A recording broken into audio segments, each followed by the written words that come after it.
The next chapter is Unidentified.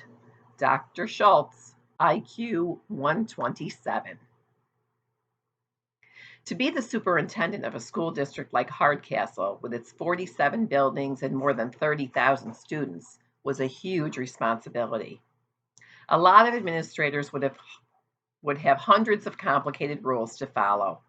I only had one: no screw ups. So when I took time out of my busy schedule and burdensome duties to attend a middle school basketball game, I expected to see orderly students, good sportsmanship, and happy alumni. What I did not expect to see was a giant metal ball blasting into the gymnasium, scattering players like 10 pins.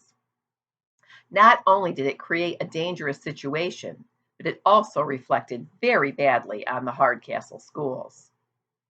Miraculously, no one was injured. Still, there was a lot of chaos as the parents of the players rushed to their sons on the floor in an effort to protect them from whatever this onslaught was. I knew instantly.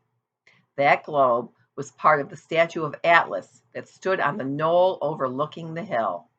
Sorry, overlooking the school. And it certainly hadn't rolled itself down to the gym. I raced through the shattered door and onto the lawn. I could see the ribbon of crushed grass all the way back to the figure of Atlas, who looked peculiar, bent under the weight of absolutely nothing.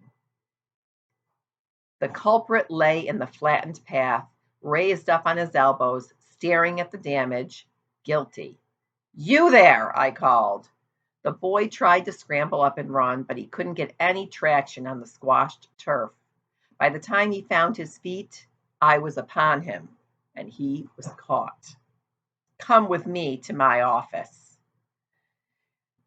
His shoulders slumped. Yeah, okay. He looked as worried as he ought to be. I drew some small satisfaction from that. The administration building was on the very same campus, but the boy didn't speak on the way over, not even to protest his innocence. A fat lot of good that would have done him. I had him dead to rights. And the evidence, a 400-pound bronze sphere, and the damage it had caused, spoke plainly about what he had done. At last we reached my office, and I glared at him across my desk. "Do you know who I am?" He shook his head and had the grace to look a little scared. "I am Dr. Schultz, superintendent of the Hardcastle Independent School District, and I'll have your name and your school's name right now." "Donovan Curtis, I go here. I mean, Hardcastle Middle, where it happened." I wrote the information on a piece of paper on the cluttered desk in front of me. "Well, Donovan Curtis, I don't have to tell you that you're in big trouble right now. You're lucky that no one was hurt or even killed by that stunt of yours. Why would you do such a thing?" "It was an accident." If he thought he could get away with an excuse like that, he had picked the wrong administrator. A giant metal ball doesn't plow through a building by accident. He spoke up again. "I hit the statue with a branch, but I didn't think the world would fall off." "You didn't think." My secretary, Mrs. de Bourbon, came bustling in looking worried. "I'm sorry to disturb you, Dr. Schultz, but you're needed urgently back at the gym. Someone called the fire department from a cell phone, and you're the only one with the authority to send them away." She frowned. "Nothing's on fire, is it?" "No, of course not." I was halfway to the door when I hesitated. What to do with the boy? He was looking hopeful, as if he were home free. But believe me, he wasn't.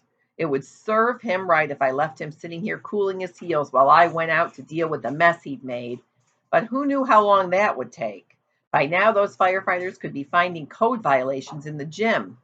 And I had a dinner meeting across town. I skewered him with my most severe expression. "You can go. I'll send for you tomorrow morning, and we'll continue this discussion." He was out of there like a shot. I wasn't far behind him when Mrs. de Bourbon called me back. I'm sorry to bother you again, but Student Services needs the list of new candidates for the Gifted program. I sighed. Did everything have to pass through me? I was only one person. It's on my desk, Cynthia. You can't miss it.